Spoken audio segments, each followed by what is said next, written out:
Ladies and gentlemen, today I want to talk about the effects of PBMC secretomes on cutaneous wound healing. The Medical University of Vienna and the APOSEC AG claim financial interest. I personally have no conflict of interest regarding this topic. When we look at wound healing, we all had a wound before, and we look at wound healing. There are three different stages of wound healing that are described in the literature. First, we talk about the inflammatory phase. This phase covers the first 48 hours of wound healing and is characterized by hemostasis and formation of a blood clot in the wound. And the first leukocytes, namely granulocytes, migrate into the wound area to clean up the tissue, the necrotic tissue. After this initial phase, the proliferatory phase starts at day 2 to 3 and lasts until day 10 for about 2 weeks. This phase is characterized by an increased proliferation of cells, and the body tries to cover the wound and to close the hole with more fibroblasts and the migration of keratinocytes to cover the wound bed. And after this phase, the last phase of wound healing is named the remodeling phase. This phase can last up to 1 year and even longer, and its goal is to form a stable scar with a low number of vessels. Paracrine factors are very important during wound healing, as they try to synchronize and try to orchestrate the effects we can observe during wound healing via various pathways that lead to angiogenesis, cell proliferation, cell migration, and ultimately wound closure. Here is a very simple picture of some of the factors that are important during wound healing. What happens if the process of wound healing is disrupted at some stage of this process? Disruption of the wound healing process leads to chronic wounds or ulcers that mainly affect people with comorbidities. These chronic wounds are characterized by impaired angiogenesis, a bacterial biofilm that leads to a decreased wound healing capacity of the wound, chronic inflammation, thus leading to enormous costs of the treatment of chronic wounds, with up to $20 billion in the United States alone per year. So obviously a lot of researchers have tried to improve wound healing via the application of either paracrine factors or cellular factors. And as you can see here, this is just a short list of the proposed factors that have been used to induce better wound healing, but they have showed good results for basic fibroblast growth factor, platelet-derived growth factor, epidermal growth factor, and many others. And of course, stem cells have been applied in a multitude of studies to induce better wound healing in chronic wounds. Researchers have used adipose-derived stem cells, mesenchymal stem cells, adipose-derived stem cells that have been modified to express more VEGF, and in a study that's about 20 years old, researchers have tried to use autologous activated mononuclear cells from the peripheral blood. We have been working with PBMCs before, and we harvested the supernatants of these cells in order to use them for regenerative purposes. And I just want to shortly cover the process of production of these supernatants.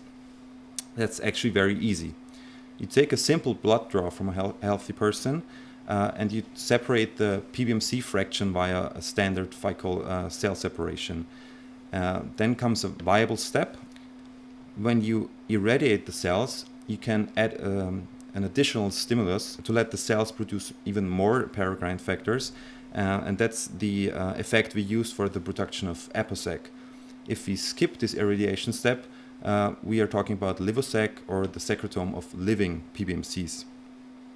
These cells are then, after irradiation or not, incubated for 24 hours, and the supernatant is harvested after this time, centrifuged to get rid of the cellular components, and after a dialysis step and a lyophilization step, we end up with a powder-like drug that can be stored for a long period of time and can be used off the shelf. And this is just a simple picture to show you how many different factors are actually included in this supernatant of PBMCs. And I just want to pick out one that's right here. That's interleukin 8. As you all know, is a very potent angiogenetic factor. The advantages of either Livosec or APOSEC are simply explained. They contain a physiological mix of factors. We know that cellular and paracrine networks in the body don't rely on only one factor, but more on a variety of different factors that work together to achieve the results, or wound healing in this case, to be effective. These products are off-the-shelf products, meaning they can be produced and used at a later time point. Storage is possible, and even allogeneic use is possible. So you can create the substances from a healthy person and use them on a patient later on. We try to describe the regenerative effects of PBMC secretomes in two different settings. And I firstly want to cover the first experimental setup we performed in a small animal model. We first covered the in vitro basics. We performed scratch assays to describe the migration effects of PBMC secretomes.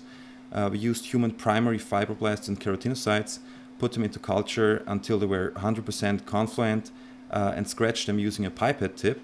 And then we added Livosec or medium controls for 18 hours and observed the effects it had on the migration of these cells.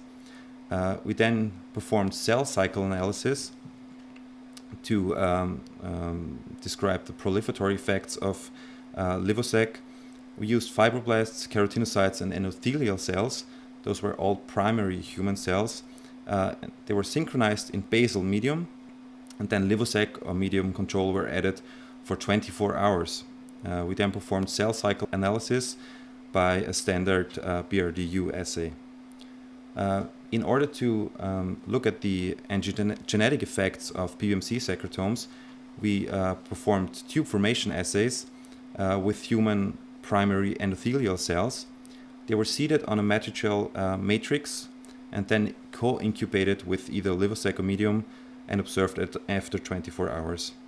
And we also did Western blot analysis to look at the pathways that might be involved in these regenerative effects. When we take a look at the in vitro results, you see here in the first picture the effects on migration of fibroblasts. On the left, you can see the initial gap that was produced by scratching the confluent cell layer. In the middle picture, you see the effect that the medium control had. The gap is only closed a little bit, and when you apply Livosec for 18 hours, you can actually see a significant reduction in the gap between the cells, meaning there's a lot of migration going on regarding fibroblasts. We observed a similar effects when we looked at keratinocytes. Again, Livosec increased the migration or the migratory potential of keratinocytes after a scratch assay. When we looked at the cell cycle analysis, interestingly, we did not observe an effect on cellular proliferation or cell cycle stages after the application of Livosec versus medium control. On the other hand, when we looked at the cell cycle analysis of human endothelial cells that are responsible to form new blood vessels in the wound, we found a significant increase of cells that were in the S phase of the cell cycle compared to the medium control, and this effect was even better after application of Livosec compared to the VEGF positive control. So Livosec is even more potent to put the cells into the S phase than VEGF alone. And this effect was also observed in the tube formation assays. We found here in the middle picture, you can see that Livosec induced the formation of tubes in the tube formation assay, similar to the cells that were treated with VEGF alone. We then looked at the Western blot analysis in order to characterize the pathways that might be responsible for these effects, and we found an increase in mostly phosphorylized CREB, ERK1 and 2, and many others. These are all pathways that are responsible for cell migration, proliferation, and survival. So taken together, the incubation with Livosec induced pathways that are responsible for these effects that we observed in the in vitro assays. We then went into an in vivo model to prove our results in a small animal model. We used a well-described full-thickness punch biopsy wound model. These wounds were created on the back of female Black 6 mice. Livosec was applied using ultra-thick cream daily for 3 days.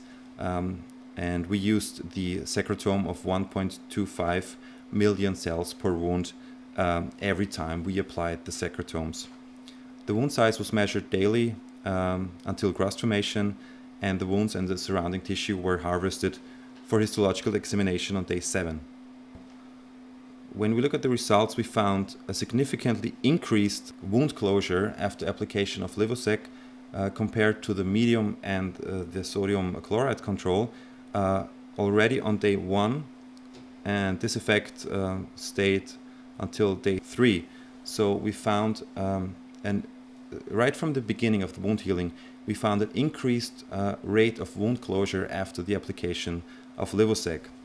And when we compare this to the histological results, you see here on the left picture that in the wounds on day 7 that were treated with medium alone, you can see here still an epidermal gap between the wound edges, whereas in the wounds treated with Livosec, the epidermal layer is already closed over the wound bed. Of course, we took a look at the genetic effects of these PBMC secretomes, and we found a markedly increased number of blood vessels in the wound area in the wounds treated with Livosec compared to the medium controls. We found about 3 times as many vessels, and the area of the vessels was about 4-fold increased in compared to the controls. That means that the application of PBMC secretomes leads to markedly increased angiogenesis in the wounds that were treated with the secretomes. So in conclusion, we can say that the application of Livosec accelerates wound closure in vivo, enhances the reepithelialization of the wounds, and induces the formation of newly formed blood vessels, namely angiogenesis, in vivo. It induces the migration of keratinocytes and fibroblasts in vitro, and it also induces the proliferation and tube formation of endothelial cells in vitro. These results were recently published in PLOS One, as you can see here. That's the title of the paper. We then went into a large animal model, and we choose a pig because the pig skin resembles the human skin more than the mouse skin does. And of course we wanted to know if in the skin architecture that's similar to human, if our PBMC secretomes had similar effects. So we used a full thickness burn wound and skin grafting model as described earlier. When we look at burn wounds most often require skin grafting, and when you do a skin graft, you want a vascularized wound bed, so you need angiogenesis. You need stable wound closure because you want the skin to actually heal over the wound, and you want little wound contraction and good scar quality, especially over joints. The patient does not want a wound contraction or scar contraction after the skin grafting, because that would lead to functional impairments of movement of the joint. So what we did is we used the previously described full thickness burn model in 6 domestic pigs. This model was described to resemble the clinical setting because the time points and the methods used resemble what surgeons actually use in patients. We created 3rd-degree burn wounds that were standardized and needed split thickness skin grafting after they were created.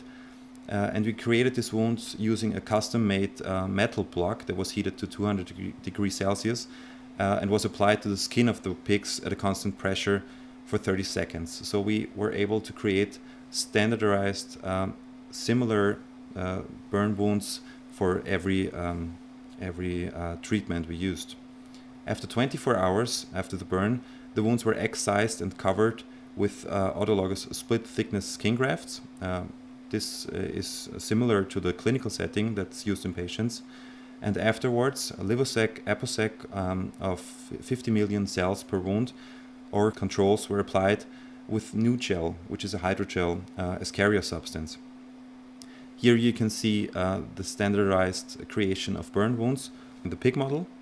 And on the right you can see the resulting wound that actually resembles a picture from a book, how a burn wound looks in a patient. We are actually talking about a burn wound that a surgeon would see after the patient has hurt himself.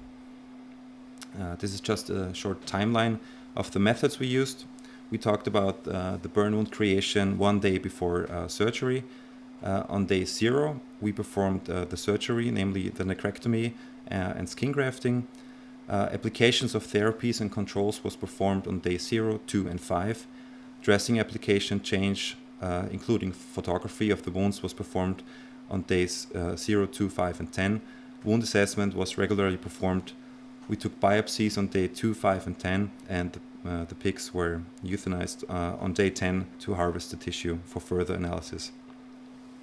We first looked to see if we induced any kind of infection in the animals after the application of secretomes, but we found no increase in white blood cell counts, interleukin-1, interleukin-6 or TNF-alpha levels after the application of therapies.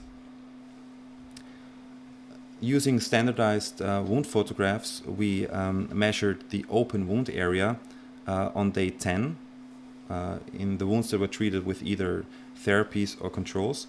And we also measured the wound contraction, meaning the total wound area compared on day 10 compared to day 0. We found a healing rate of about 80% in all wounds, regardless of the therapy scheme, and we found a markedly increased contraction in the wounds that were treated with the controls in comparison to the therapies, meaning that the wounds that were treated with APOSEC or Livosec had less wound contraction compared to the controls. We then performed standard H&E staining on day 10 on the wound edges, and you can see here on the right side this is the wound bed, meaning the newly formed epidermis, and you see here the medium control on the right side, the sodium chloride control on the left side, Livosec and APOSEC, which were the treatments. And we found a markedly increased epidermal thickness in the wounds that were treated with either Livosec or APOSEC on day 10 compared to the controls. And then we took a closer look at the retroridges, which are the formations of the epidermal layer that protrude into the dermal layer and actually form a stable junction between these two layers. So the more retroridges you have, the more stable your epidermal dermal junction usually is. And we found a markedly increased, significantly increased quality and number of retroridges on day 10 in the wounds that were treated with either Livosec or APOSEC compared to the controls. We then performed keratin 10 staining on the wounds on day 10. Keratin 10 is used to stain the wounds to characterize the differentiation of the newly formed epidermal layer during wound healing. So meaning that the more keratin 10 staining you find, the more pronounced the differentiation of the epidermal layer actually is at that time point. And as you can see here, in the treatment groups, the keratin 10 staining is highly induced at the wound edges. In comparison to the control groups, we were only able to find very little keratin 10 staining, meaning that the wounds that were treated with the therapies, the secretomes, had a better differentiated epidermis compared to the wounds that were treated with the controls. As we mentioned earlier, what we want during wound healing is an increased or a good rate of angiogenesis. We performed CD31 staining in the wound beds in the granulation tissue, and you can see the result on the right side. We found a twofold increased number of CD31 positive cells in the wounds that were treated with APOSEC compared to the medium and sodium control, and even Livosec, meaning that APOSEC has more potential to induce angiogenesis in the wounds compared to all other groups. And as a final step, we looked at the mast cell counts in the granulation tissue. Mast cells are known to induce hyperscarring, meaning more scarring, more fibrosis, more keloids, more hypertrophic scarring, and the blockade of mast cell activation actually was shown to reduce scar formation in previous studies. We found markedly reduced number of mast cells in the wounds treated with either Livosec or APOSEC on day 5 and on day 10, indicating a surrogate marker for better scar formation and less scar fibrosis at this early time point, day 10. And then we also looked at the functional scar quality of the wounds on day 10 using the BTC 2000 machine, and we found effects in the wounds treated with APOSEC, namely a better laxity, better elastic formation, less stiffness, and more energy absorption in comparison to all other groups, meaning that the scar, the early scar on day 10, tends to have better quality after treatment with APOSEC compared to all other groups. In conclusion, we can say that the application of PBMC secretomes improves the quality and differentiation of the epidermal layer after skin grafting, improves the epidermal-dermal junction zone, increases angiogenesis in this in vivo model, and it also reduces the number of mast cells in the wound, leading towards a trend to better scar quality in the wounds that were treated with APOSEC. I want to thank all the people that were involved in these studies, and I want to thank you for your attention. Thank you very much.